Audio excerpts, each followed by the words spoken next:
Msichana aliyekataliwa lakini akawa rais. Mandhari ya kwanza, kijiji cha kale.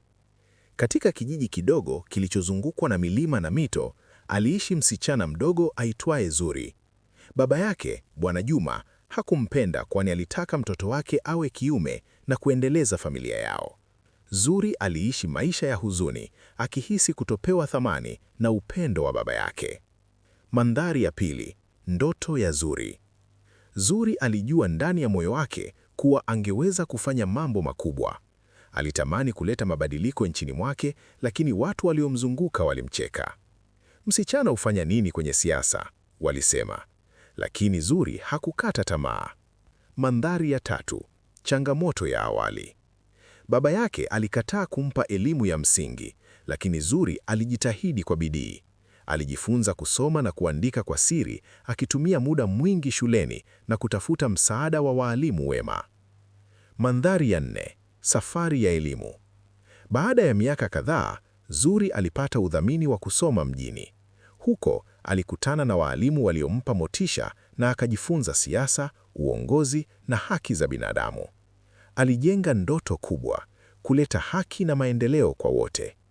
Mandhari ya tano, kupata sauti. Zuri alijitahidi kushiriki kwenye mashirika ya vijana na kuanzisha kampeni za jamii. Watu walimpenda kwa hekima yake, upendo wake kwa maskini na ujasiri wake wa kuzungumza kweli. Mandhari ya sita, kupandishwa cheo. Miaka ilipopita, Zuri alituma ombi la kuwania nafasi za uongozi wa jamii. Hata watu walishangaa jinsi msichana huyu kutoka kijijini alivyokuwa na uwezo mkubwa. Hatimaye alichaguliwa kwenye nafasi ya heshima na aliendelea kuonyesha uongozi wa dhati. Mandhari ya saba, kukutana na baba yake. Wakati Zuri alipokuwa tayari kushika nafasi ya rais, baba yake, Bwana Juma, alikuja mbele yake akitambua makosa yake. Alijuta kwa siku zote alizokuwa akikata tamaa msichana wake.